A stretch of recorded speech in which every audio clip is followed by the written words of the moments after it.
What a response from DRX. They take Ascent, which means this series is going the distance. I'm your host, Youngsu, and I'm back here with Bren and Seth. I told you, Seth, you don't lose to DRX on not Icebox, Ascent. He was all worried as well. Yeah, you don't have to be worried. Because it's Talon fine. are playing out of their goddamn minds. That's why. But DRX, they did look very, very strong. They have that perfect defending side. So they're able to just go ahead and calm my nerves down just a little bit. But man, I mean, still, that map did deliver. It could have gone the distance, could have went a little bit deeper. I was hoping that Talon were going to be able to find their footing a little bit more on that attack, but just didn't come to fruition. Yeah, I mean, we put a lot of emphasis as well on that head-to-head matchup between the Jet players Didn't as well. matter. It didn't really matter in the second half, Zest? did it, as well? You know, it was that, you know, Zest, I think, as well. Mako and RB being able to just anchor and play off of each other impeccably, honestly. The way that they were weaving in and out as well around a lot of the utility that was flying their way was just magical to watch, honestly. You're looking at prime DRX in action. And they didn't drop a single round on defense either. Yeah, it was just complete and utter perfection. I mean, Zest and Mako just... You got Zest anchoring over on B, you've got Mako anchoring over on A with a little bit of support there from RB as well, who did have another, you know, a very, very good map for himself, as he typically does on this map. But it was just absolutely gorgeous. And at every twist and turn, I mean, Talon, they tried different things, and they just couldn't quite make it happen. You got Zest getting an ace right off the rip with a pistol round, and he knows that he gets that dink across onto Sushi Boys, so the dart gets the easy kill. It was just nasty performances from he and Mako. I'm gonna start a church. I'm gonna start a cult. Anyone want to follow me? My god is now Mako and Zest. I've got two, beings I'll sign I'm up. gonna be I'll sign worshiping. up. It was just sublime, though, the way that DRX were, again, just anchoring and making these plays happen. I mean, I can't really just sing the praises anymore because, yeah, moments like this as well, just being able to cleanly take this map in the fashion they did on that second half. You know, Sue, you were saying, you know, don't be worried. I was thinking, what? You two were like, oh, and I was like, DRX on Ascent. Yeah. DRX on Ascent. All I'm going to say is, if anyone does want to join your little club, you know, your fan club, they want to send some fan mail. You called it a cult, not a Oh, club. your cult? They want to send some fan mail to Zest. You can address that to Boathouse. I'm pretty sure he lives there. Yeah, he does. Right in that little corner. He's not Yeah. moving. Yeah. Yeah. They're trying to evict him, and he's just not letting go. That spot is OP on LAN. We've seen so many magical moments happen from there. Yeah. Was it a Leviathan player as well who just popped off there? Another team that you don't have to be worried about on Ascent. I Yeah. feel like those are the safe picks. But as we head into the next map, I think things might shift a little bit. We have seen the DRX Icebox already. I think it collectively made us realize that Harbor is a legitimate pick. It's not troll. They had stuff going on. And Bren, I know you wanted to kind of dive a little bit deeper on what you saw on DRX's Icebox. Yeah, DRX pulling out, like you said, a really interesting comp with the Harbor, and they had an absolute world-class performance against Cloud9, I believe it was, when they were playing in that matchup as well. But when I was watching it, the things that were racing through my head were, this is something that I think could be broken with a lot of prep time and knowledge on it and VOD reviews. So if you notice, like, DRX were being able to get into these post-plant situations time and time again, man. Over and over and over again, they're able to play nice and cool, calm and collected, hang back, use the utility to really push them away, and Cloud9 weren't doing enough flanking, they weren't doing enough to really pressure that post-plant setup that I liked, honestly, and DRX were just able to play quite comfortably with the comfort zone of their composition, the way it's supposed to be played. So what I want to see from Talon as they head into this one, Icebox, I think, listen, you didn't have a ton of time to prep for this series, you know, not a lot of turnaround when it comes to, you know, having to play this one. But if they have done their preparation, I want to see them punishing that a little bit more for DRX because they weren't really tested too much in that series. It made the comp look just honestly impossible to break at times. It made DRX look like gods. Yeah. But it can be broken, it can be countered, and it's up to Talon to figure out if they can actually break that by getting the right flanks in and disrupting it. I mean, the adjustments that we've been seeing from Talon throughout these first two maps already have been looking very good. And C9, like you said, they just basically never really adapted to that plant style. So I have a lot more faith in Talon to be able to counteract it. But the question that I kind of posed to you guys while we were watching that last game is, does DRX run the Harbor again? Because it wouldn't shock me really at all if they have just a secondary comp prepared for this. Tom, this was kind of keying this up as well right at the end of Ascent. It wouldn't shock me if they said, like, okay, we surprised C9, we played the Harbor, never going to see it again. Now, you know, we'll put it back on the shelf for a while. I would like to still see them run the comp. Despite the fact that I said that it can be countered, I think DRX are a good enough team, and they put a ton of thought into that. There were so many layers to it. Like we saw the Harbor High Walls, whatever the hell it's called as well. The High Tide? High Tide, yeah, that's the one. So water-themed, you know, I don't know. But I think that's it. I actually don't have I love the way they were using that at various points as well, like the way they used it on top rafters as well. It was like precisely in the middle to make sure that nobody could push up behind it on the far side. They were never going to get caught unaware. They had a lot of layers to how they played the comp compared to other times when I'd watch Harbor. Because other times, I was going into this tournament thinking, oh, it's just troll if you're on Harbor. Like, it's actually so troll. But they put so much thought into it that I would like to see them continue to run it as well. At DRX, they should have game plans in mind, how to counteract if the flanks start to come through. We already saw evidence of that with their setups actually kind of like mimicking that, making sure that they couldn't get flanked through mid when they were set up in those post plans. But it's up to Talon to discover those just little gaps in the play when they are trying to set up and trying to exploit that, I think, is going to be really key for them. What I will say is, in the post-match interview yesterday, Mako said the reason we run the Harbor is because we tested a lot of different comps on Icebox. We really put a lot of time into this, and the Harbor comp is the one that had the highest success rate. It's the one we're most comfortable on. And, you know, if Mako is not trolling me, because you know what players are like, sometimes they like to lie to you in interviews. Stacks until your Foxy 9 was playing exactly 99%, so. But it does seem like if that is the reason, and also, of course, these two coaches, they've had one night and a bit of a day to prepare for this. So I think that's going to come down to what we said before as well, the experience of these coaches, the experiences of these players. Of course, Cruz, he's also attended a bunch of international tournaments as well. Instead, I think it comes down to a lot of that preparation when it comes to Icebox here. Yeah, I mean, it's a very good point. I think they're actually probably very grateful that Energy and Loud went so very long that they had so many of those OT resets, because it did give them just, you know, those couple extra hours, those couple extra, you know, minutes of being able to have some additional prep. I like that they scribbled out MIBR at the bottom of that and wrote Loud in. But, you know, just shift focus. You could have also scratched out Loud if they had lost and then got ready for Furia with that sign. But, yeah, I think that this is really all going to be about the prep. It's a very fast turnaround, in particular for the side of Talon, who have not shown us this map yet. So what is this going to look like for them? Do they have something up their sleeve, something unique? Let's see. Brian, you said this can be countered. How? Well, I think they need to flank a lot, honestly, as well, to disrupt the post plans through mid when DRX go for the A hits. There was another thing as well that DRX were doing. So the comp is actually pretty weak if they just try and straight up hit B through main, I think. Because without the Sage Wall, the Cove is not too good at trying to get safe plants off on B. There's a lot of difficulty with that, and what you saw DRX doing to try and counteract that was heavy playing mid. They usually play 2 or 3 players through mid if they ever wanted to go for a B hit on their attack side. So if Talon have read that as well into the VOD reviews, they need to be aware of that, but it's easily counteractable as well, I think, again, if they just notice that, oh, they're going for this B hit, let's heavy play for B main maybe, just to take that extra bite out of the DRX attack. We're going into the Prime Gaming Agent Select here. It is the last map between these two teams. The winner, they're going to go through and they're going to face Loud a little bit later on, but the loser will be heading home. Of course, we saw the Harbor come out of DRX yesterday, and Seth, the question is, does Stacks lock it in again? Sushi Boys with a KJ is pretty standard. I mean, this is no shocks whatsoever. Garnet's going to be sticking with the Jet. Cruz is going for the Viper. Stacks is going to... Oh, okay. We have 2! Okay, they're just going to mirror it. They're going to mirror it. Talent's so bizarre. Hey, let me copy your homework real quick. I promise I'll make some changes. Do they think they would just yoink? You know, do the yoinking. I mean, it's kind of crazy that they are playing the same comp, because I think this is going to take a ton of... DRX looked very well versed on it. Yeah, they really did. But, so you're talking about interviewing Mako. One of the things he says is that he loves when people steal their compositions, when they steal their strats, because they know how to counter-strat it. It's time to prove that right here, right now. This is going to be interesting. Imitation is the greatest form of flattery. Mitch and Tom, I bet you didn't see this one coming.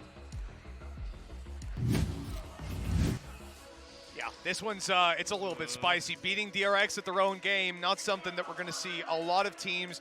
I'm not even going to say do. It's not something we'll see a lot of teams try.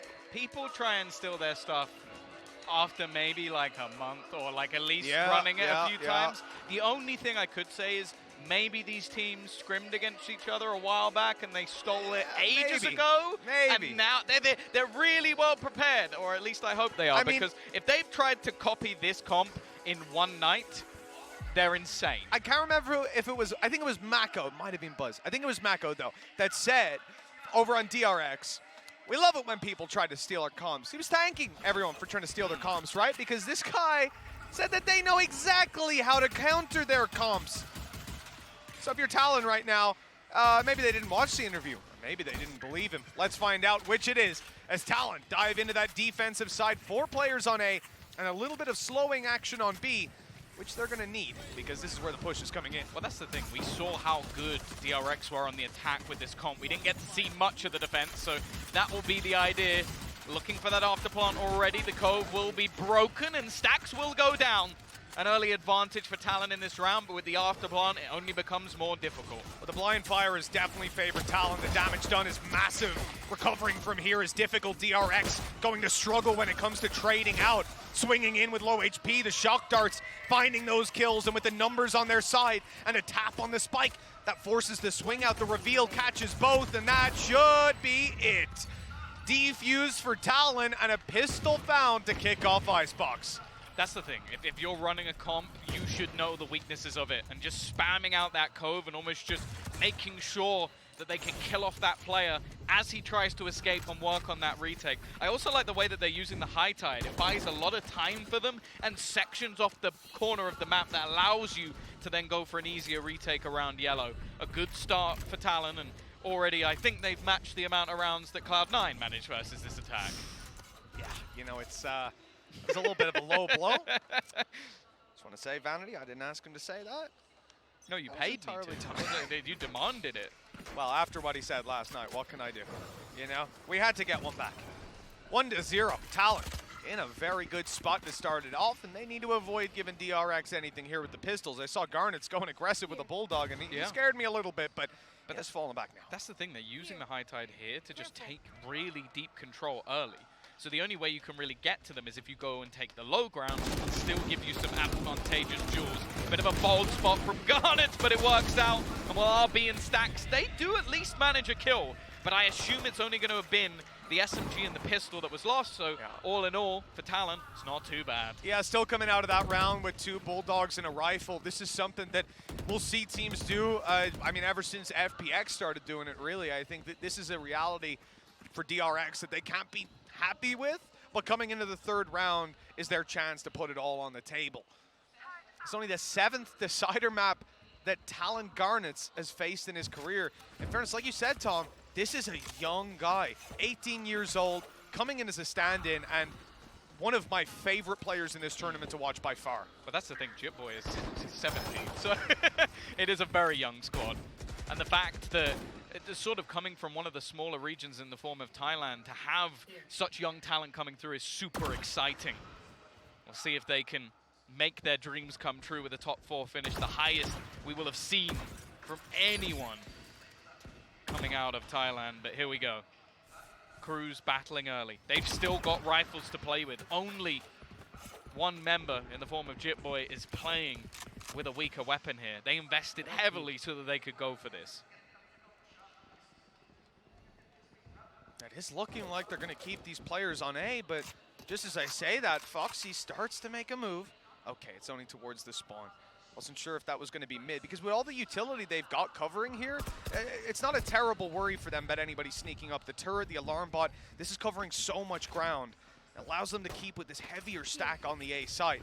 Should be difficult now for DRX to make that space. They've spotted one player at the back. They know Harbor's close. Starting to get a feel of just how many players are here, but it doesn't seem to deter them. They're waiting for the utility to fail, and then they'll be right on their way through. Garnet's 5 HP. He's holding on barely, and he'll even get a kill. Even a little more. Somehow surviving. Although he falls in the end, surely he's done enough. Oh, maybe not. The last man alive, Zest, 1 versus 1. Look at the HP on the other side, just 4. He's going for the plant right now and needs to stick it all the way. Jitboys, though, coming up close, and the angle's good. 3 kills, and with a sliver of health left, he'll even get his ulti online for round number 4. I don't know how half of their players survived as long as they did.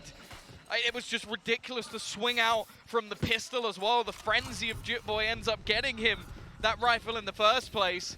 But then also, just the fact that that was the same execution we've seen DRX do so many times. The point is to force them out of awkward battles, but it seems like Cruz basically just waited. The second they turn up, he goes, Viper Wall. And he delays. He gives them enough time to try and reposition out of those awkward battles DRX created. And although it was desperately close, they take themselves home another round. Big disruption early on for DRX. Their attack side not finding quite the results they're looking for, and up against that bonus. Although it was a strong bonus, doesn't matter. It's put Talon way into the lead. Opening duel goes their way. They're still pushing. Garnets, they're against pistols here. Cruz has died on B. That's free space. It's a plant. If they decide to stick it, they don't know that the site's fully free, but it is. And there's the plant coming through. Ooh, I was about to say DRX are way ahead in this round, but RB is now trapped. They're going to deal with him. They have players surrounding him from every angle. That was close, but not quite.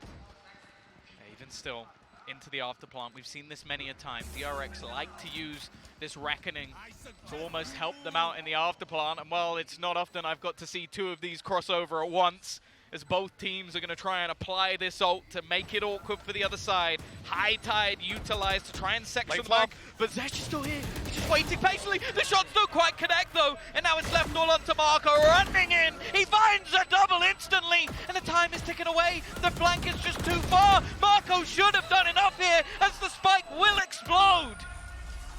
Foxy can't even step out of the radius. DRX have just about taken that round, and Mako doing work on the site to pull it across the line, winning on time.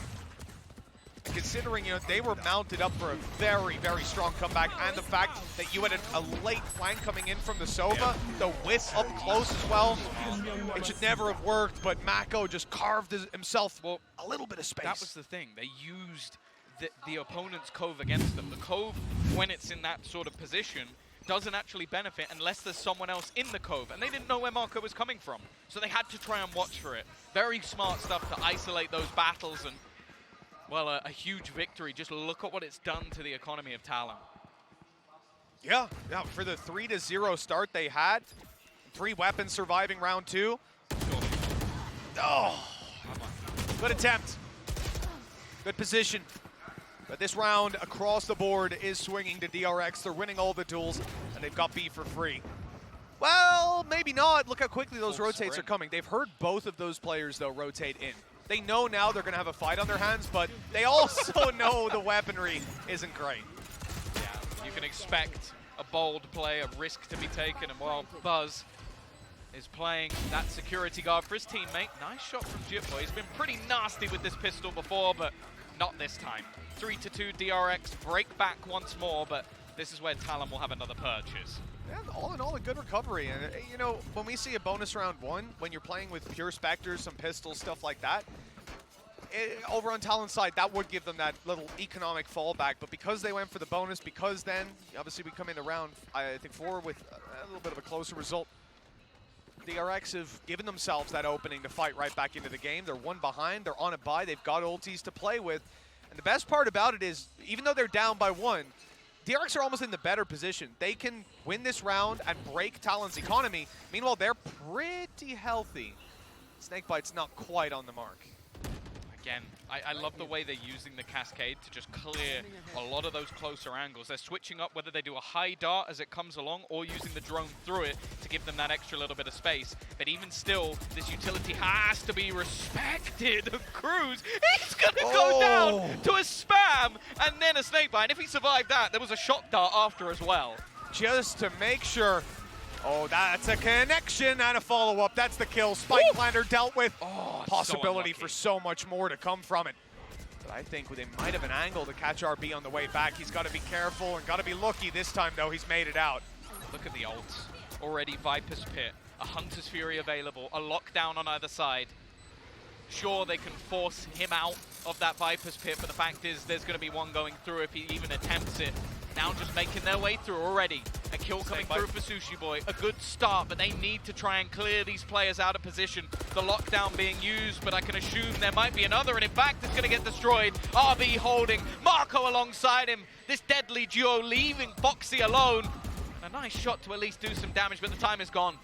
He needs to try and just kill as many players as possible, and RB will close it out. 3 for him in the round, and 3 on either side. You can see RB thought about putting down that lockdown, but he decided to save it. And that is a fantastic decision. 3 ults online coming into this round, and they're only up against pistols. You know, for them, as I said, they ended up at 3-2 somehow, despite a terrible start to the half. Numerically, on the scoreboard, they were able to bounce right back, gain full economic control, and now push Talon to an eco. They've got no ultimates, having already invested quite a few over on their side. This is a big blow to the Talon side. They definitely felt like they had the momentum, the wind in their sails when they started this one out, but they have come to a screeching halt. Yeah, and that's the thing. We don't know with their attack if it's going to be as clean as Exactly. DRX has had it. And also DRX, as we've said, with their composition, likely going to know how to deter and basically beat them at their own game. So even though I still feel like both teams are expecting to get the majority of their rounds on the attack, as we saw last time out, we don't really know what DRX have cooked up on the defense because we literally saw a couple of rounds of it. It's such a big statement coming out from the Talon side to play that comp, though, especially with the narratives that DRX themselves have been spinning, thanking everybody else for copying what they do, for making themselves so predictable to this team that knows their comp inside out. And Sue even highlighted it before we started this. And she said that Mako in the interview said that they tried lots of different comps, but this was the best one to run, as they concluded. With all that time on the server, they certainly do know, I guess, the benefits that Talon are looking to exploit here. I like the push. Good idea from Garnet, but the shots aren't going to land. That's the thing. I think they've realized that they need to pressure RB out of these rounds. If they can get rid of him on the lurk, this comp becomes a lot tougher to hold those flanks. The problem is, it's a lot easier said than done, because RB does very well. Even if he gets caught out, a lot of the time he's able to stay alive and call for reinforcements. Now, attack has been hit on a couple of players, in fact. So this Marshall's becoming ever deadlier as the seconds go by. And now that pressure once again come on to the B site. Cruz just a sliver of health. He has got his orb and his snake bites to try to make this a bit more difficult on the way through. Nano swarms from Sushi Boys as well. 50 seconds though. And you have to imagine that DRX are not going to be too afraid to take the fight to them. Recon up above even got it. Well, it got a pulse off, but no reveal from it. I don't quite know how many players are waiting for them on the other side. Here's the utility to make its way, but no snake bite. And that's going to cause a big problem. They throw a nano swarm into the cove to try and do as much damage as possible. And that's the thing, they have done damage, Mitch. But it's not enough without actually managing to kill anyone off. Buzz low as well. Just look, 3 players now tagged desperately low. That cove doesn't last more than a second, but it forces a couple forward. In fact, Buzz right up close to that Viper screen. But so far, nothing found, and even a freebie almost missed by Sushi Boy. They will get absolutely nothing. A Prime Gaming flawless to take the lead for DRX. Well, that is a ridiculous answer. I mean, the fact that Talon had so many players in position there, you had to feel like there was more danger, but they did manage to delete Cruz, who was a big point man in that round. Not only did he have his orb there that they completely negated, but also the snake bites. They make something like that nano swarm just so much more deadly. And you can imagine they might actually walk out with the kill, leave the spike in the open, and have a chance to fight back.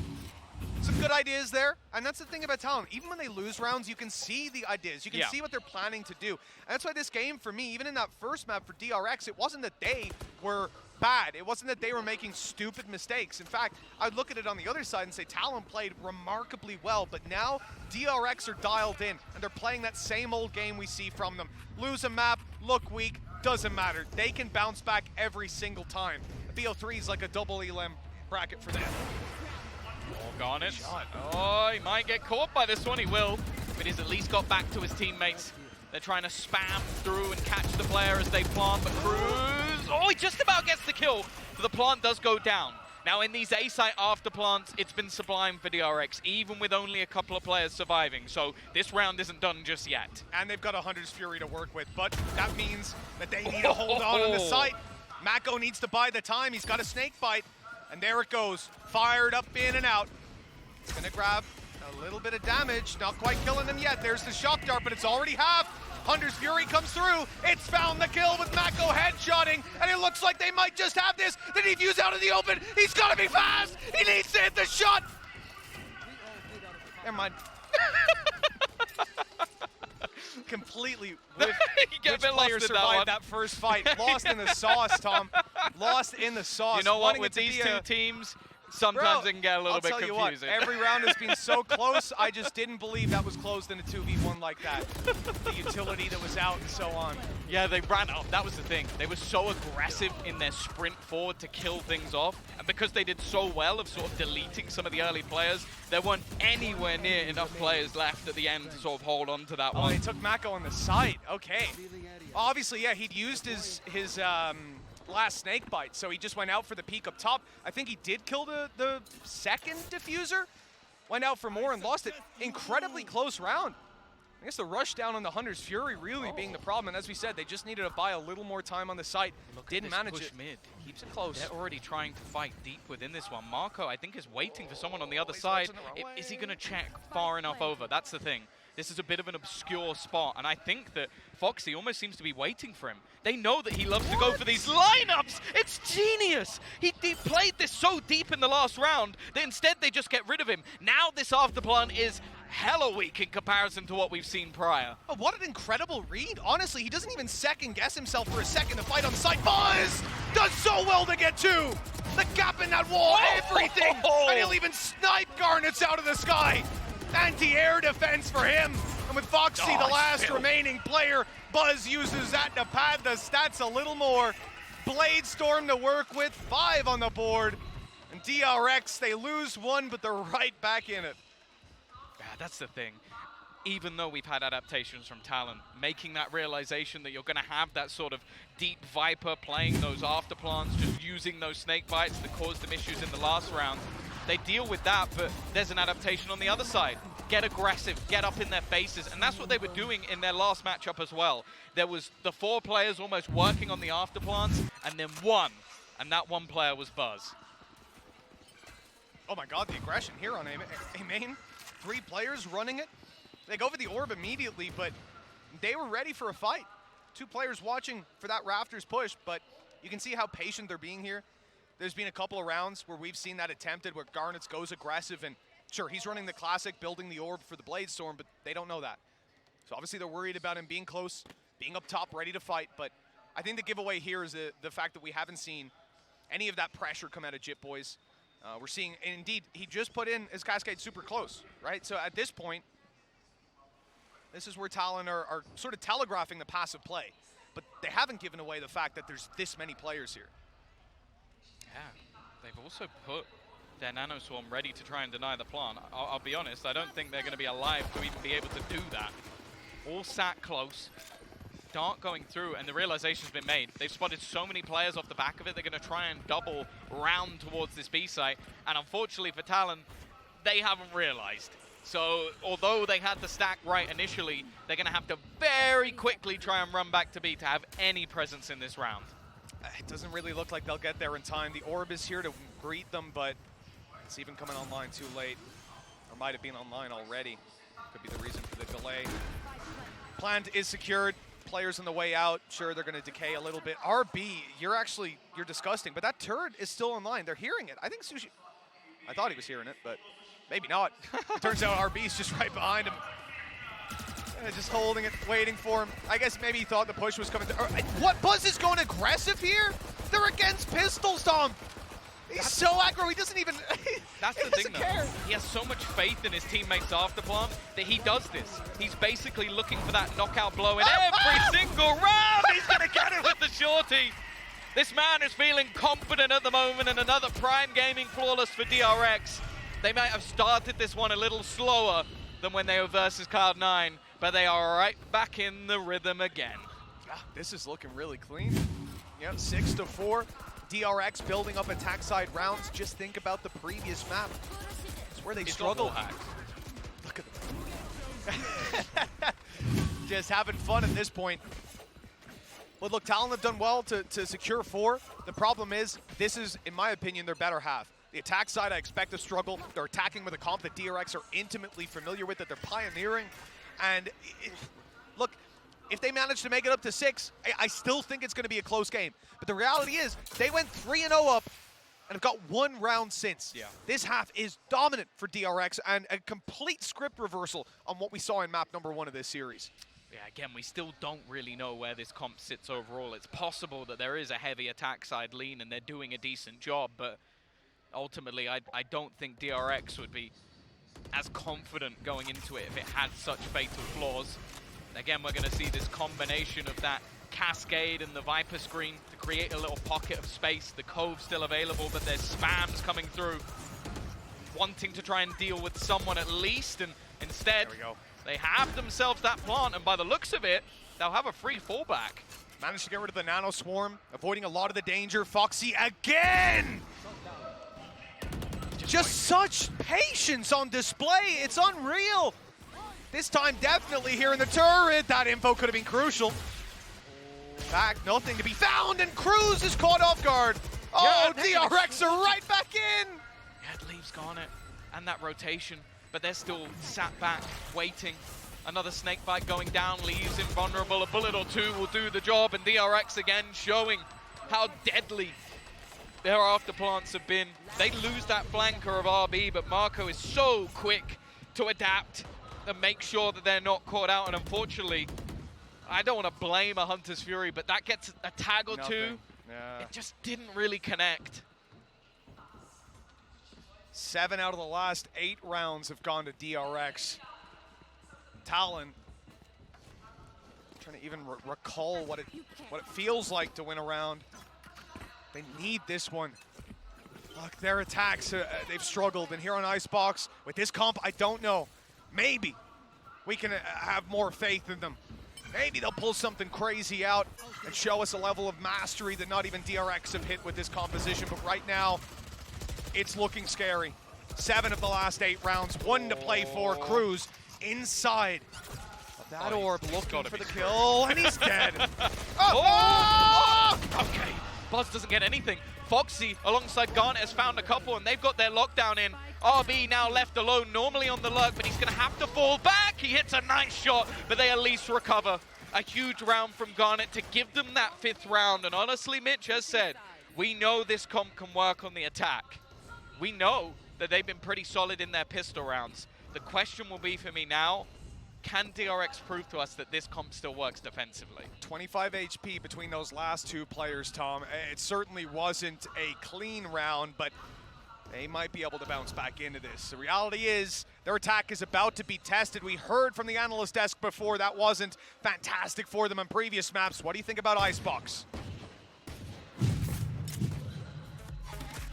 Thank you very much, Mitch and Tom. We spoke extensively about the fact that this composition from DRX is counterable. We expect Talon to do that. Do you feel like, Bren, that they did? Yeah, I think they took the necessary steps in this game. They showcased that over and over again in a lot of these rounds as well, whether it was spamming down the coves and making sure Stacks couldn't get those safe plants, or it was fighting aggressively on A so they couldn't set up for the post plants. They had a really firm understanding. There was a couple of iffy moments from Talon where they were like misusing ultimates, wasting them away, which really did let them slip. But here are the instances that I was talking about. Stacks, when he was trying to plant this, again, clear understanding from Talon when they've done their homework, spam down a cove, using abilities as well, because guess what? Another disadvantage of that bubble is that it doesn't stop abilities. You can still use them against it. And that was another thing that Talon were doing. They were laying down that Nano Swarm to try and push him back. And here is the instance, I think, yeah, on round 8, where again, they're just spamming through that common angle because DRX are always planting in the same spot when they go for the A hits. Yeah, I mean, A hits, even some of the B hits, especially on that pistol round, you know, they did the exact same thing versus Cloud9. So, not shocking. The Talon were perfectly prepared for it. You know, have been able to counteract it in a couple instances. The round count could be a lot closer. This could have been a 6-6 if not a Talon lead, had they not had those kind of flubs when it came down to the ult usage. But one of the two of the people to really look for on either side as they get ready to go onto the attack here for Talon is going to be these Viper players, because they're going to be absolutely instrumental. We see the numbers that Mako's been able to put up, what he's been able to get done playing for those post plants. Cruz needs to be able to do the same exact thing here for his team while guiding them at the same time. Mako, he said in that interview, again, we like it when people run our comps, run our strats. We can counter it.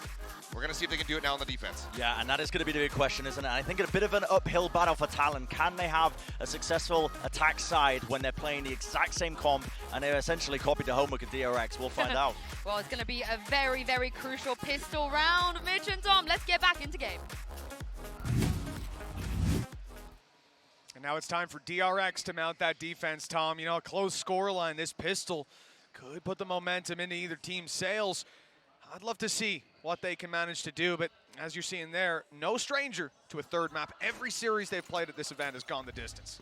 Yeah, It's not been clean for DRX, but this composition has been one that they've proven to beat the very best. They took down El Diablo. Now they've got a team within their own league from Pacific to try and close this out and head their way into the semifinals. We already know they're good against the devil they don't know, and now it's the devil they do. Talon with 5 rounds on the board, mounting their attack. This has been the difficult part of the series for them so far, and they're starting this one with a deficit. The pistol would mean everything to them. The Viper wall in play, already set on the floor. DRX are very much expecting the push to come through here. 2 players watching it. This opening fight's everything. Yeah, they've gone heavy on the Sheriffs, clearly expecting some ranged fights when it comes to Talon. One of them on Sushi Boy as well, so he's not going to have much post-plant utility to play with. Instead, though, Snakebite used aggressively, counter-util being thrown down to try and deny them that extra space. And in fact, they're throwing a lot of utility deep. They're trying to push them all the way back. Wow. And still to go for a default plant spot as well. It's all this space taking, kind of just leaves Sushi Boys isolated. Almost got a reward for his trouble, but instead, a 5 versus 4 retake to be mounted. DRX, though, a lot of players are low HP here. Could cause some problems for them on the way through. Look how easy it was to take down one.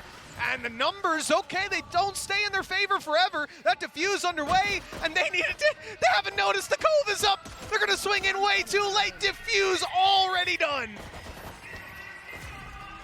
Yeah, it started all right.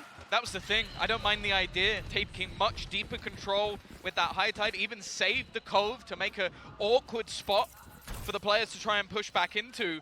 But I just don't even think they heard the defuse. I think it started coming through with no one even realizing. And because of that, so late on the swing, players just guarding that spike. And a decent round again for RB. He's been having a fantastic series. I remember talking about this man in the past of like, is he the person to go to allow space for Buzz to be more of that duelist? Well, he just needed some time, it seems. Adapted his own game, and now a critical part of DRX. Oh, hello. He's come very quickly around. Is that a Neon Fox he's playing? It's got a different skin on it. Straight up and into this fight, and, well, I think he's going to lose his life in a second, but, you know, he has certainly found them the space to get this spike planted. Only problem now is the spams that could come through on the other side. The snake bite's already in, and that is devastating. Well, there we go. Yeah, eventually, seemingly more of the same. Nice couple of shots, and they're expecting Sushi Boy now. Spotted him in mid, trapped in the corner, spike down on the ground and not planted. If he can get anything from this, that would be a huge success. And he's at least got the information here that the turret's playing in kitchen. This is something that Talon did on their defense, so it's not a big surprise or anything. We've seen that utility shift around in the past. It might just be something for them to look to take out, not really in the early round, more so in the mid round. Just be aware that that control is being held passively, and it's very common to see players to try to take that information out of your hand. I think mostly when you're playing a Cypher, you've got trap wires. Obviously the turret, you get rid of it, it's going to be back up online, but just throwing the question mark of kitchen, something that works very well for a lot of teams, something we didn't really see out of DRX. I'm actually even thinking, did they ever go kitchen once? I don't think they did. No, I can't see like an attacker heat map. It might be the only team I've seen that just refuses to play that part of the map. Yeah, they maybe had an aggressive dash through under the tube, but no, yeah. I don't think they had much else. Here we go, though. This has been the bread and butter of this comp. Garnet, I think he's actually missed where he was hoping to get up to. Has to do it a little bit later, and because of that, they're ready.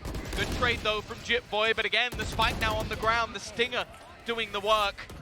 And while the rest of the team were probably hoping to end up in an afterplant, the Cove already being used, and because of that, this is now becoming a very difficult round for Talon. I mean, they've still got a minute, but it's the spike position that's just so damning. Even if they wait, there's no way the DRX are going to rotate to the other side of the map. You can hope to catch them as they reposition, but I mean, you even start to worry about a flank at this point. I don't think Sushi Boy still has his turret up. Good kill. Shock Dart was on as well. Stacks running through, caught from up above, and that is clean. The close to the round that puts Talon on 6.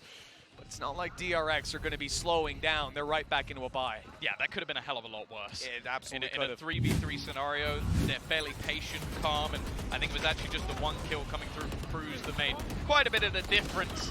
This frag here turned the tide a little bit. Still 9-6, and that wasn't a full investment. That still had stingers, that still had some weaker weaponry, and now the rifles come up for DRX as well. However, JittBoys has been farming orbs, so they are going to have themselves their ult online in the form of the Reckoning.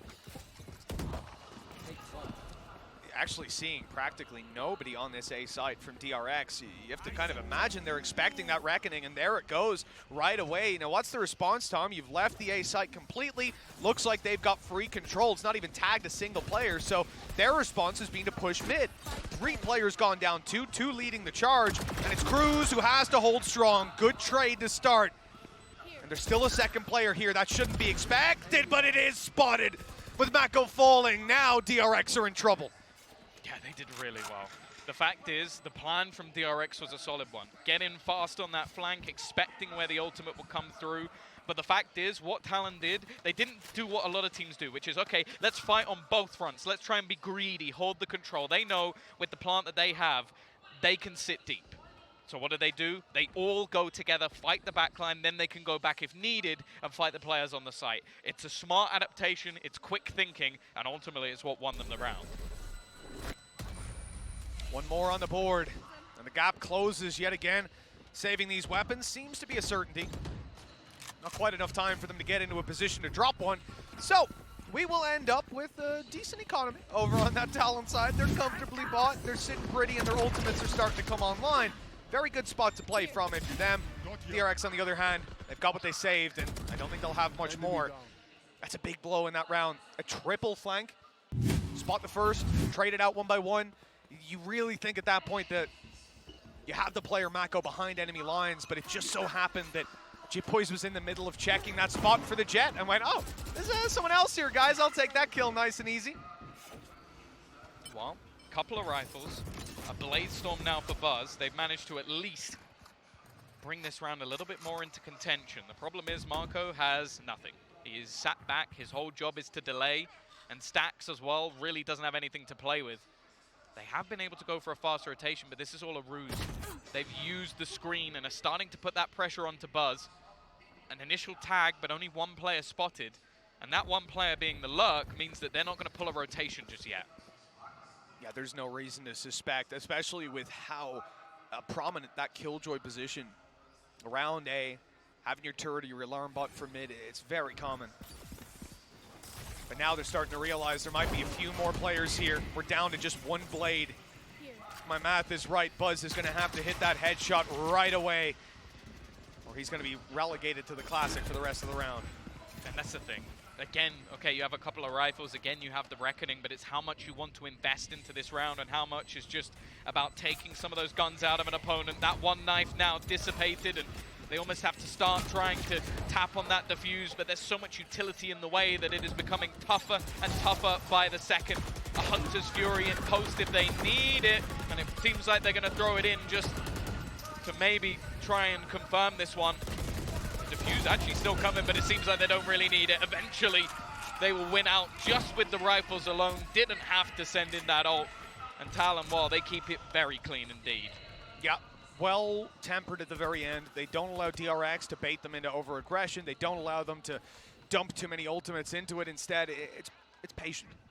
And from DRX, at 9-8, they've got to start to feel a little bit threatened. We had questions around Talon's attack, different map and so on, but it's actually primarily the fact that we've seen the attack struggle before, and this is DRX's composition. This is one they know, and we've credited them.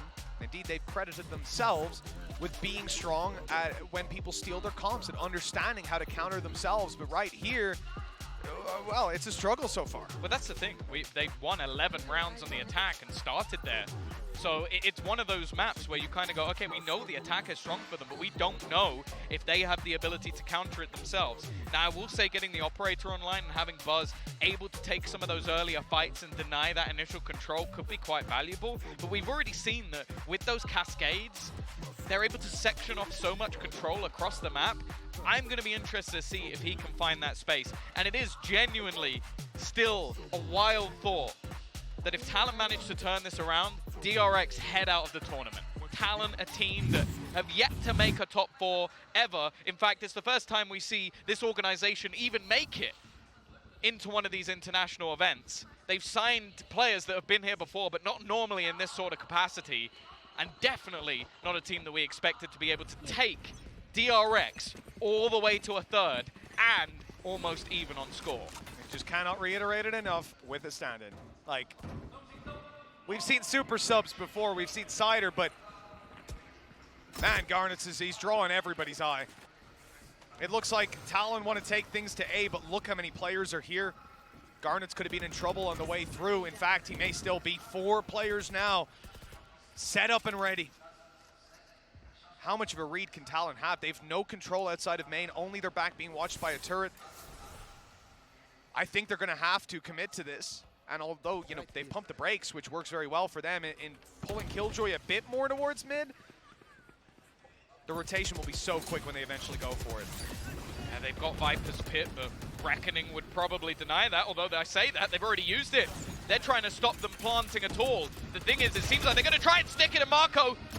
He manages to jump up. Another double from Zest. He's trying to do it all, and the trades just aren't quick enough. It's left onto Foxy. A nice shot to actually snap back.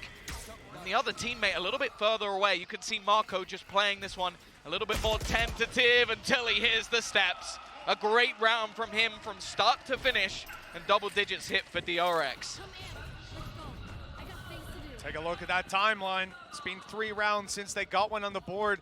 Talon have been doing very well at streaking rounds together. 3 ultimates to work with. Sushi Boy's about to have the lockdown.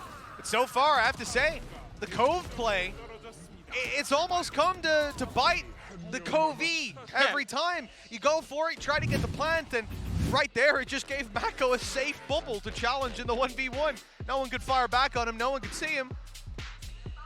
He ain't getting the spike planted under those conditions, I'll tell you that. Yeah, luckily for Talon, they've got plenty of finances to play with. Blade Storm as well, and pretty much almost every single ult alongside it.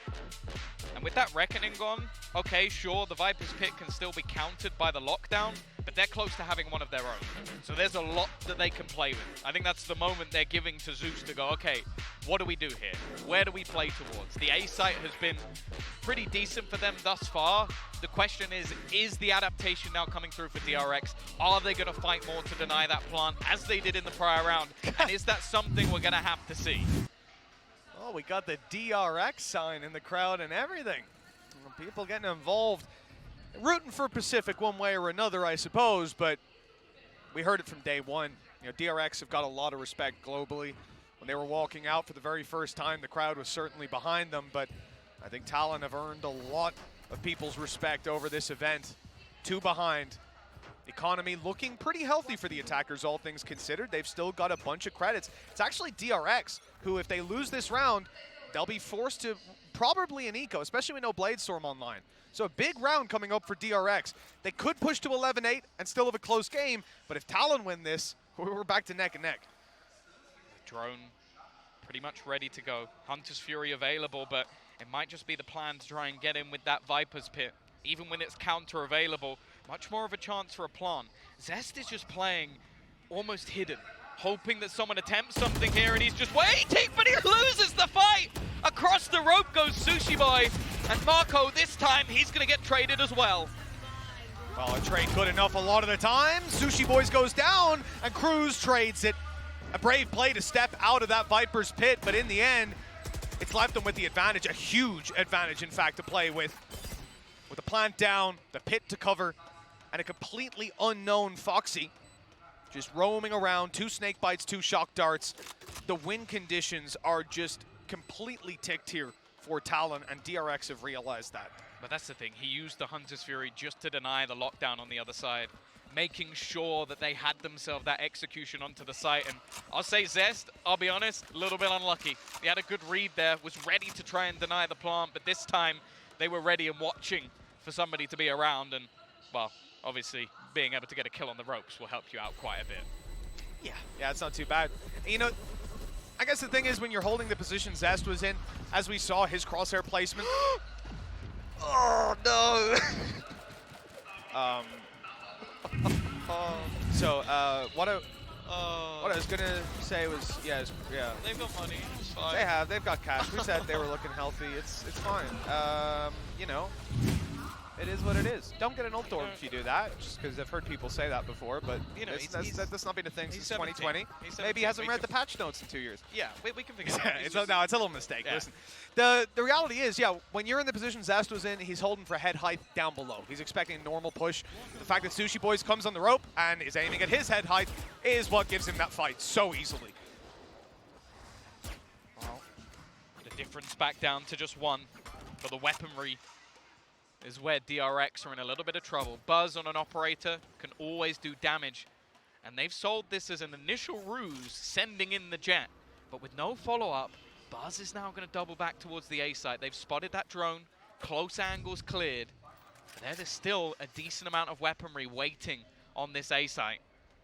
If they decide to go in this direction, they might just be punished. It's all on this first shot, but Buzz has spotted the player making his way up the rope. He's ready for the peak. And it's coming any second now. 50 on the clock. Talon entirely set on taking this A site, and Buzz won't get the opportunity to take the first kill, and a brave play, but he dashes right out of there. This is very used as well.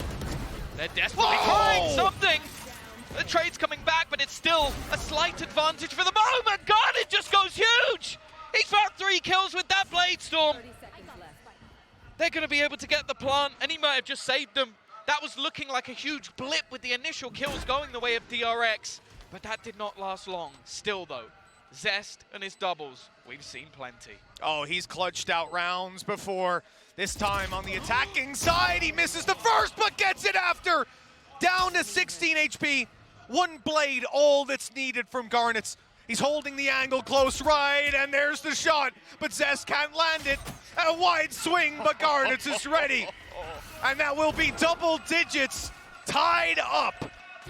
This game going right down to the wire on Icebox, Tom, and, well, an Icebox OT, I can't say I'm surprised if we get there.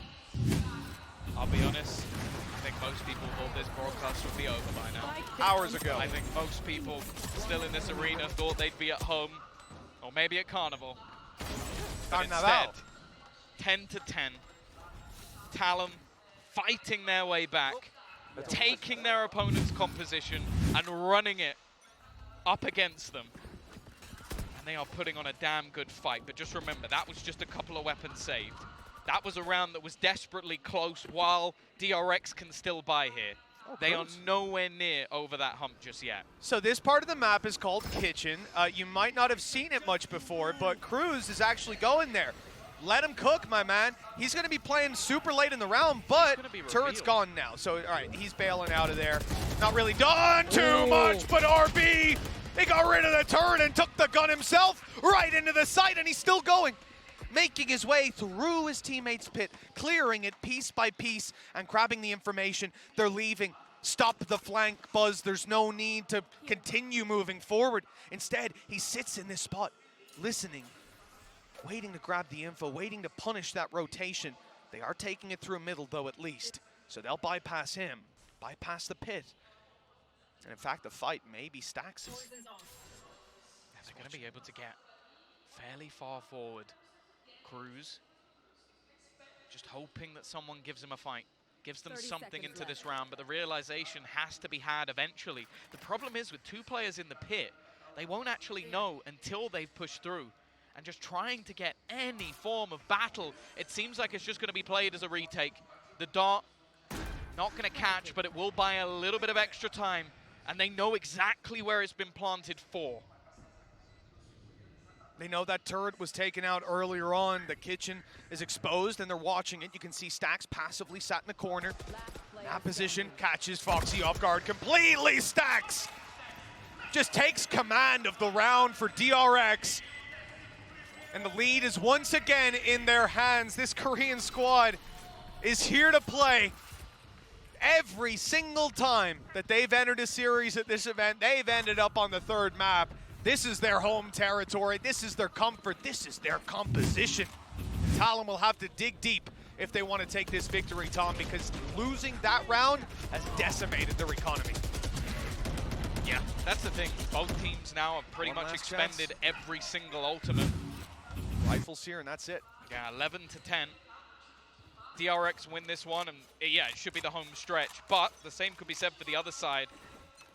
They might be able to just drag their opponents into the dirt. Again, we're going to see this aggressive dash, but Stax is out.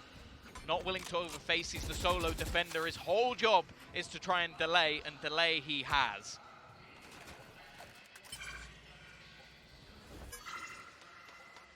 Well, the rotations from DRX come slowly, but it does mean Buzz is here to help out. That second player, we're expecting the dash out of Garnets for back yellow. They'll take the space and fight for it after. Stax wants to make them pay on the way through. Usually when that recon goes out is when the dash has been coming through, but Talon off pace a little bit in this round. Instead, looking to actually take a fight. They want to punish some of these duels, but DRX are being patient. By the time they eventually make those peaks happen, well, I was going to say the spike might be down, but no, this isn't a commitment. I don't think Talon even... I want to say they don't want to go B. They've so many players here, but I think they're trying to bait a rotation or a flank from A. That's what it looks like. Well, actually, you start to see some of the players on DRX moving back. I think they expected it to be a fake at this stage, almost doubling around as they're going to get towards the site. Finally, Buzz low, and he's going to swing back into an opponent. They've somehow, with their patience alone, found themselves an opener. Stax very quick to respond, though. His retake sits in the same spot as before. They used the Cove to actually escape rather than to plan. And with the lurk from Cruz, that's something DRX need to deal with. Big wall blocking off B. I mean, this is going to put pressure on Talon to move forward. Cove goes up, and now Garnets has to get in there. Good spam, but he won't catch the kill. RB returning, and it's already being diffused, and it's gone! Underneath their nose! It's not for the first time that Talon have had players alive in post plans, but they could not see the spike. Now just one more for DRX. We said, Tom, the struggles would be there for this team if they lost that round. Light shields, utility waning, no ultimates. And 2 in a row needed to fight back into this. That could be the final blow dealt. That's the thing with this swing through. I feel like Garnets had to see that he was diffusing. Maybe expected that he would let go after the swing came out, but full faith in a teammate to hold that line. DRX, they get the benefits of it.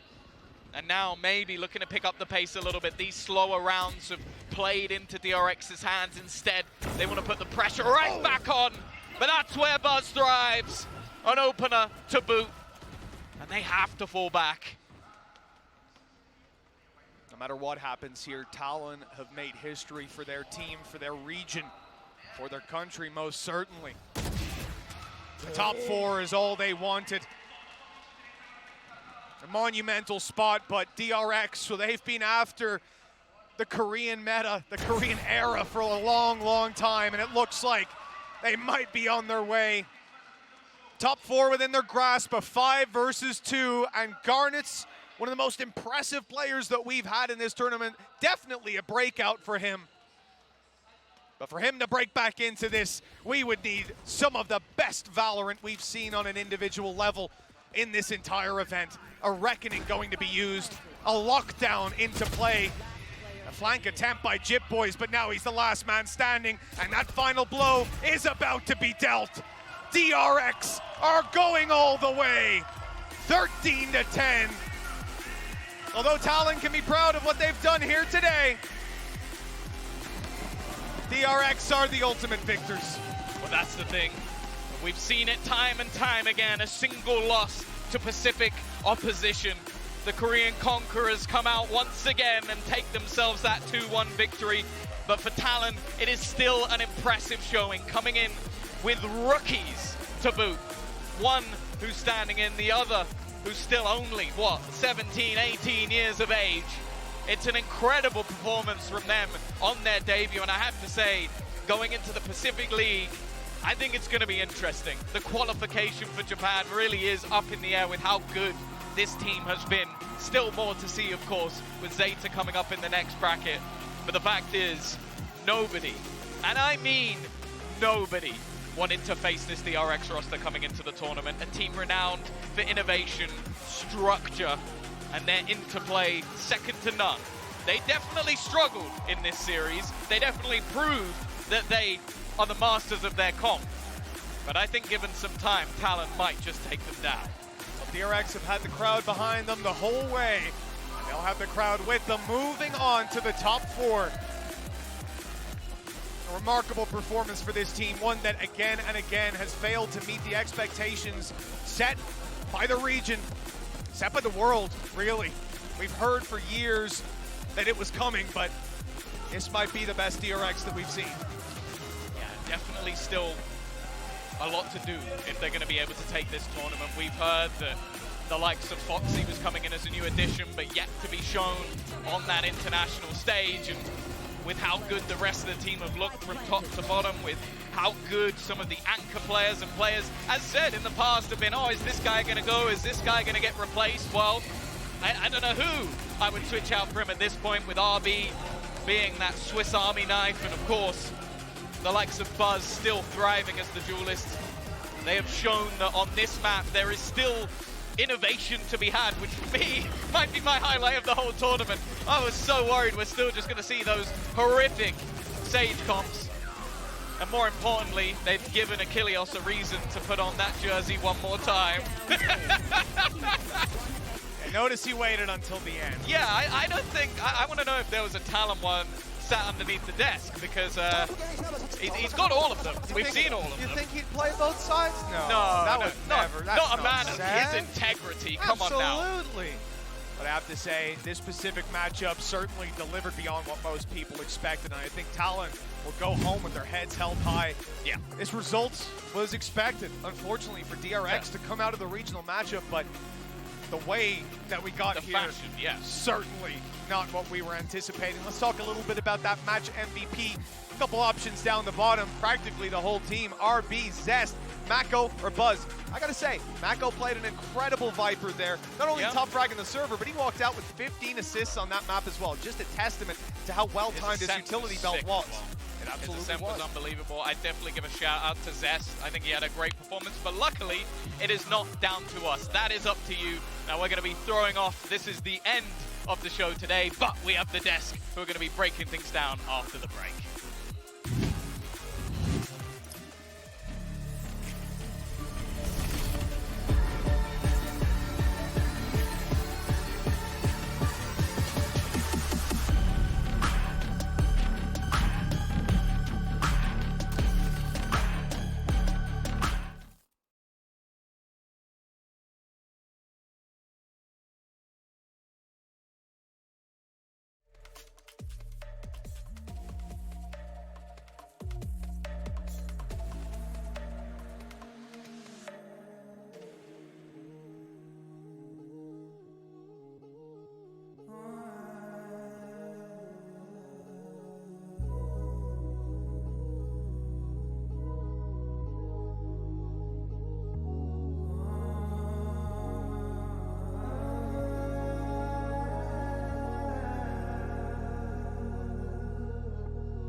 My dreams keep screaming, reminding me still bleeding.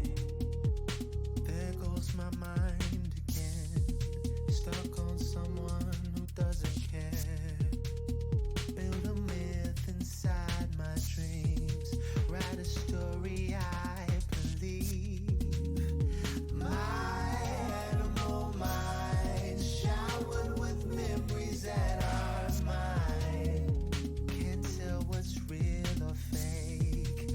I caught feelings I can't shake. Oh, I wake up in the morning, ready to fight or flight. My dreams keep screaming, reminding me my heart's still bleeding. Oh, when will it, when will it? Oh, my dreams keep screaming, reminding me my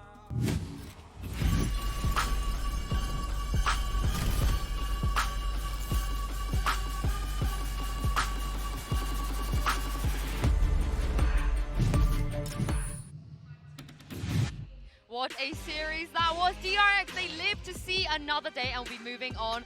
In a couple weeks, we'll see them back here as they take on Loud. I'm Yingsu and I'm back here with Bren and Achilles once again. I don't even know why you don't just keep that on like the whole time. And a good excuse to wear. They got top 4. They said that this was the goal. I was talking to Kan Yang last night, and he said, if we make top 4, you're going to wear the jersey. And I said, of course I will. You wear the jersey for anything. Dude, like Buzz will get a kill and he whips out the jersey. Just like any time, any Look, excuse. if I had a Talon one and they won, I would happily wear it, but they haven't given me one yet, so, you know, maybe in the future.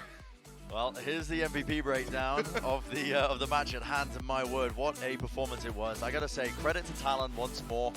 Massive respect for this team. They came into this entire event with minimal expectations, I would say. Most people would not expect them to go that far. They had 2 rookie players. I believe Garnet's, at the start of this event, had only played 22 official matches of Valorant ever. And only 7 of those had gone to a map 3. Yep, and the guy just really just turned up and performed so damn well.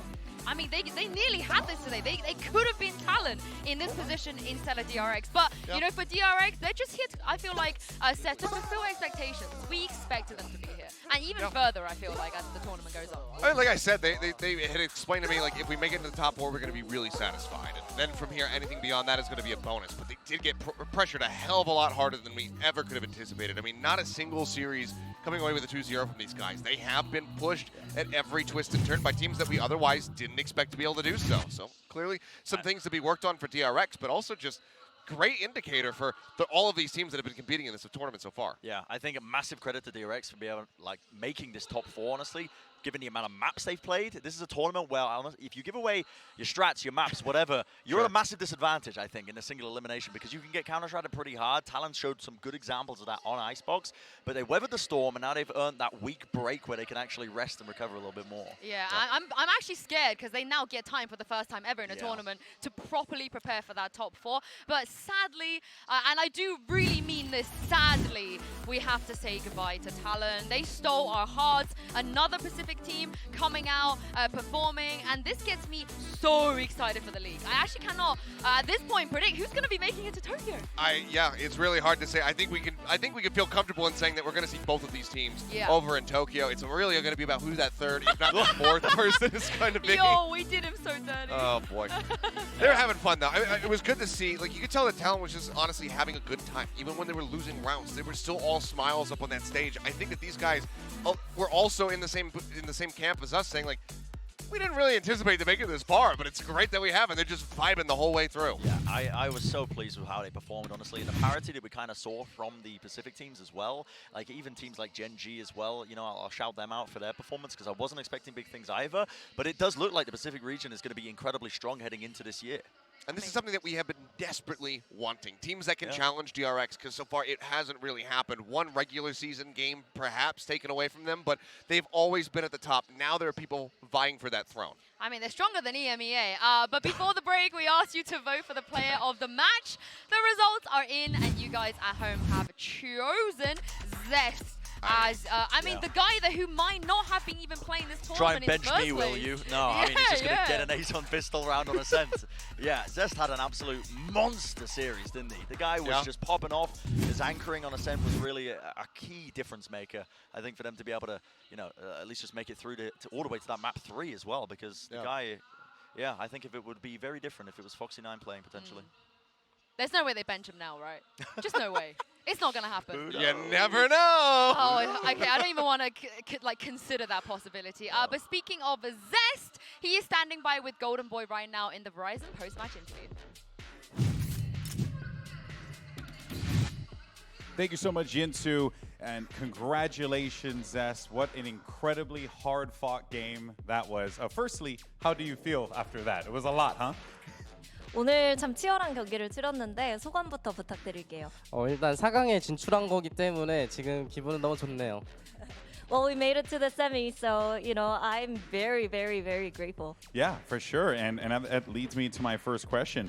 You know, the plan for the team was that you weren't going to be playing coming into this event, and you know, but you have been a very big contributor and a big reason why DRX has had so much success. Do you feel vindicated that you get to be in this position and play in a semifinal once again? 원래 이제 이번 브라질 대회에서는 제스트 선수 대신에 폭시9 선수가 경기를 뛸 거였잖아요. 그렇지만 그동안 뭔가 DRX가 낸 성적을 보면 분명히 제스트 선수의 지분도 많은 것 같은데 이렇게 팀을 4강으로 같이 함께 올라가게 됐잖아요. 그래서 이제 스스로의 가치를 증명하게 된 것 같은지 어떤 생각인지 궁금합니다. 일단 그런 거 같아서 되게 기분은 좋고요. 사실 브라질 와서 제가 경기를 뭐 많이 뛰어봤자 한두 경기 뛰겠지 싶어가지고 사실 좀 막 이제 팀 연습을 잘 안 했었어가지고 놀고 먹고 있었는데 그래서 이제 뛰게 돼서 이게 급하게 좀 정해져가지고 부담감을 가지고 열심히 연습했습니다. Well, yes, I definitely feel like I proved my worth to my team and to the fans. And to be honest with you, I thought I was only going to play like a couple of one or two match max in Brazil. But you know, the last decision, the last minute decision was made. And before that, I was kind of slacking off in practice. But then again, when Termi told me that I was going to step in instead of Foxy9, I had like a lot of pressure on and a lot of weight on my shoulders. So yeah, that's when I started to like work really hard, and I'm really glad that we're able to pick up this win today. Okay, so no more slacking. No slacking. Okay. 대충하지 말라고 이제. All right. Now you showed us the team DRX showed us, you know, the Icebox Harbor composition against Cloud9. It was very exciting, very awesome to watch. But were you worried that Talon had a potential counter to it, or just, you know, picking it straight up against you guys? 이제 지난 C9 경기에서 어쨌든 하버를 포함한 조합을 들고 나왔잖아요. 뭔가 굉장히 파격적이기도 했는데 사실 탈론이 이번 경기에서 좀 제대로 카운터 치지 않을까라는 우려도 있었는데 DRX도 그런 걱정을 했었는지 또 어떻게 느꼈는지 궁금합니다. 일단은 탈론이 당연히 저희 경기를 보고 무언가 준비를 해오지 않을까 생각은 했었고요. 근데 시간이 이제 거의 반나절 정도밖에 없었기 때문에 상대도 많이 준비는 해오지 못한 것 같고 네, 그런 것 같습니다. Well, yeah, obviously, like we did kind of expect them to watch your game and analyze an anti-strat against us for sure. But they only had like about 12 hours. That's half a day. Not enough time to, you know, plan a lot. So that's that. Okay, fair enough. Now, you guys have played against Loud before. They have sent you to the lower bracket in other tournaments prior. And, you know, they look fantastic right now. But what do you make of Loud? Do you think that they're a stronger team or a weaker team than they were before? 이제 다음 경기 라우드를 만나게 됐는데 사실 라우드 때문에 패자조로 떨어져서 옵틱을 만나서 또 이제 그대로 여정을 마무리해야 했던 그런 아픈 기억이 있잖아요. 근데 이번에 좀 라우드에도 로스터 변화가 있었는데 이전 라우드보다 좀 강해진 것 같은지 아니면 조금 더 전력이 낮아진 것 같은지 평가 부탁드립니다. 사실 객관적으로 봤을 때 작년 로스터가 아직은 더 강한 것 같긴 하고요. 이게 락인 대회가 아무래도 챔피언스보다는 조금 더 약간 위상이 낮은 대회다 보니까 이 대회를 되게 압도적으로 우승하는 게 아닌 이상 작년 로스터가 더 강하지 않나 싶어요. Well, personally, I think they were stronger last year, but you know, it's only like it's too early days. Sure. And I guess a lot of teams are trying different new things in Brazil. So unless they like really dominate this one, I can still say that like the one before last year's Loud is a little bit stronger. Oh, interesting. Always great to hear from your perspective, Zest. Congratulations on your win. Very well earned. And of course, fist bumps for you as well. And of course, fist bump with my homie Jen. Thank you guys so much. And all right, well, guys, you heard from Zest. It's going to be exciting. I can't wait to see DRX face off against Loud. But for now, we'll send it back over to you two and the rest of the desk. Thank you very much, Golden Boy. Hats off to Zest. The fact that he wasn't even kind of pracking properly, but then Seth coming into this tournament and putting on that kind of performance. Yeah, it was a very fast turnaround for him to just kind of be like, actually, nope, Foxy Nine's not going to be playing. It's going to be you, Zest. Get back in there. I think it's really, really great to see how easily he's been able to slot back in for the team. See if that's going to continue as we go deeper into this tournament as they have Loud on the horizon. Well, it's time for the HyperX Reflex moment of the day. I'm going to cast your guys' mind back to what happened earlier between Loud and NRG. Bren, I feel like there were so many moments you could have picked. Oh, you could have picked so many from this first series. I mean, this felt like it stole a bit of my life essence away, honestly, when we were watching this match, because of the distance it went to as well, just with the entire arena in uproar. But this moment here was just absolutely painstaking, as you can see on the NRG players' faces. But Loud, I mean, they had so many moments to choose from. I didn't even know which one it was going to be from Tours. Could have been the whole 3 maps, I feel like. Yeah, they said, yeah, we've got a Tweez clip coming up. Yeah, it's like, which one? Which one? Now, you know, throughout this alpha bracket, EMEA, they've caused me a lot of heartache. But two people that's been there for me, my homies from EMEA, it is Mitch and Tom, and I want to give them a proper send-off as we say goodbye to them for the rest of the tournament. I got the double! Sushi boys! And they won! Oh, it's so sick! Gotcha. We are doing everything!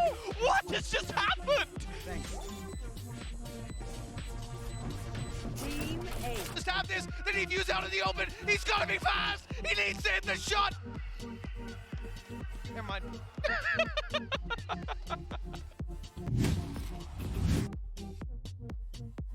I'm gonna miss these two. I'm gonna miss these two, but we're trading them for more EMEA teams in the Omega bracket. So I feel like the representation is there, the copium is there. You know, our best teams are in that other bracket. So you guys watch out. I'm not biased You're towards NA. any region. You're literally no, NA. I work in NA, but like Dude, have you not seen the Reddit thread? Have you not seen the Reddit thread about how biased you are? I'm not biased either, Bren. yeah, of course. Definitely not. And speaking of that bracket, look at this. I can't believe we haven't even seen some of these teams play yet. I mean, Alpha has been kind of insane, but also EDG, the Seoul representation from China. I'm looking forward to see what they can do. Yeah, so many storylines, right, that could continue and flourish on that side of the bracket as well, that we're going to be getting into as well after this 2-day break, I believe. You know, 2-day respite. I think the most exciting thing for me right now is going to be seeing even more rookies come out, because the debuts from all of the players on this side of the bracket have been absolutely fantastic. I'm hoping that that's going to be the case as we get ready to shift to the other side. Yeah, I cannot wait. Thank you very much to you two. It's been a great day. Thank you to you guys for watching from home as well. We're going to be back on Wednesday, starting with Team Liquid versus Team Secret. But for now, make sure you catch up on the Prime Gaming post-match highlights, and we'll see you on Wednesday.